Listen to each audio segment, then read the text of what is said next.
One of the challenges for the truck bed on the Dion truck that I'm starting to make is that there are these burrs underneath the load bed which are 5 and 7.5 millimeters in width, and there are 9 of them.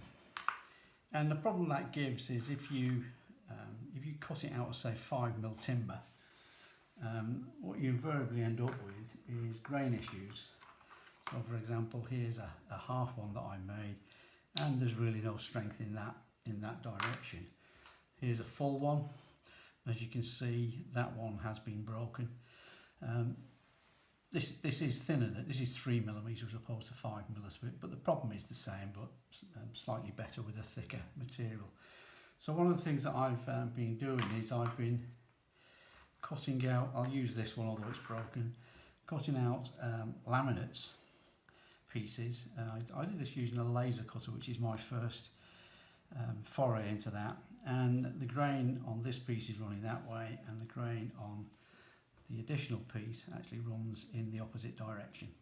So it adds some strength, and for the 5mm pieces I'm using 1.5mm for this piece, and then lining it with 2 1mm pieces, one on each side, to give it strength and thickness. And the 7.5 I'm using slightly larger material, but again it's a 3 or 4 layer laminate to give you some strength. And here in fact is one that I've made. This is 3 laminate, 5mm, so it's 1mm, 1mm and 3mm in the middle.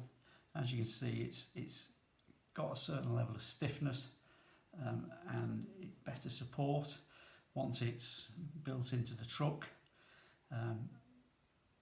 with the additional supports and braces that it has. Then I'm quite confident that this will be a good result.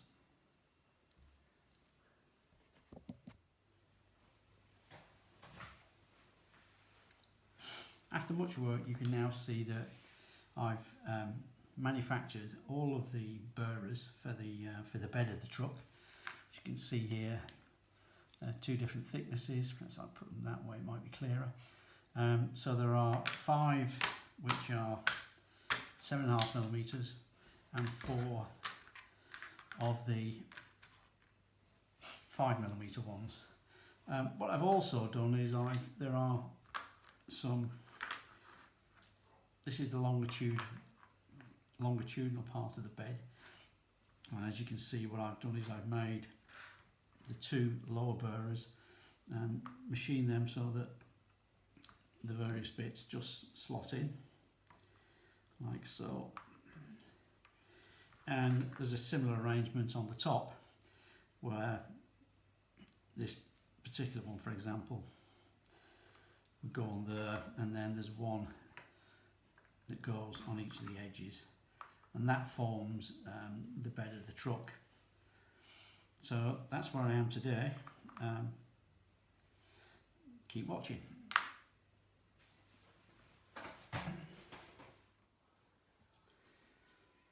Earlier this week, I continued with the bed for the truck. You remember having made these laminated pieces, which are in 2 different thicknesses. As you can see, there's a 7.5mm and a 5mm section. So I've made them and prepped them down, undercoated them, ready for assembly. And here it is. I've milled notches in cross members both on the top and the bottom, and then I've assembled the whole bed assembly. So there's the basic bed of the truck. That will be mounted on the steel chassis, and I recently got the steel to make the chassis with. So that's the bed of the truck complete. I then carried on and started making the boards that will go on the truck. I've got 2 sets of 6 which go on each side, so those boards will be laid out in a fashion like that, so that the bed of the truck will be made. So that's the main bed more or less complete. I've continued on with the sides. So here's here's a side component. So this will go on the side of the truck. There's a front and a back because clearly there's a tailgate at one end. And to make this, there's a couple of things that I've had to do. So the first one was to machine the uprights, which are effectively these pieces here, so that the timber slots into them. This is the front upright, and as you can see, the upright is profiled. This is a little section of the material once it had been machined, showing how the timber planks to the side and the front of the bed will look. And this is a similar piece which shows how the rear will be supported. And as you can see, it's flat on this side because that's where the tailgate will fit. There's also a piece running along the top, and in fact in this piece here there is a groove. You can't see it here because it's cut away, but you can see it overlies one of the boards here and on the other side, and in fact it's got a 2mm groove down it, and that groove lies over the boards, and it's machined a little bit at the end just so it's invisible. And there it is. So that's the sides of the bed made. I've also made the rear pieces, so they're cut, but I'm not ready to assemble the bed yet. They will sit in there, and that will be, sorry, not the rear, it's the front of the bed, and they will form the front of the bed.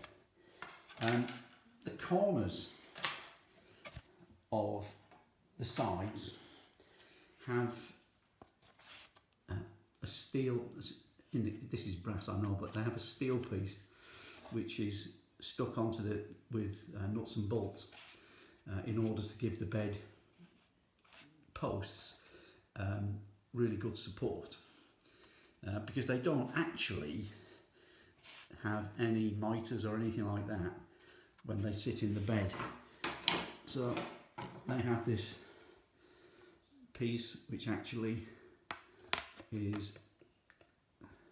goes under the bed and gives the sides the necessary support to maintain them staying upright rather than falling over. There are 4 of those. I've just made the first one, so this in fact is the first corner. I've got 4 more of those to make, and additionally along the side on every one of the larger sections of the bed supports there is another piece of steel which comes up the side and goes underneath, and again I'll be making those out of brass.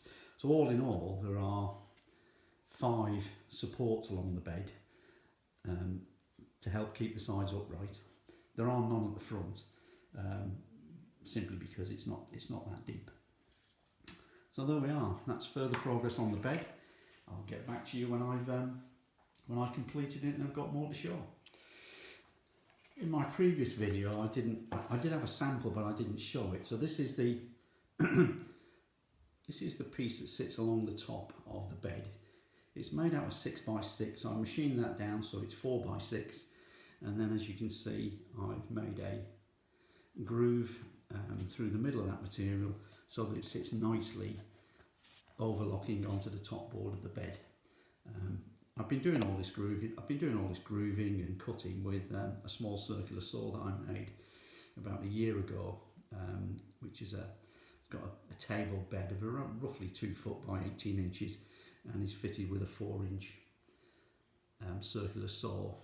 I've got a number of saws that I can use of different thicknesses to make grooves and whatnot.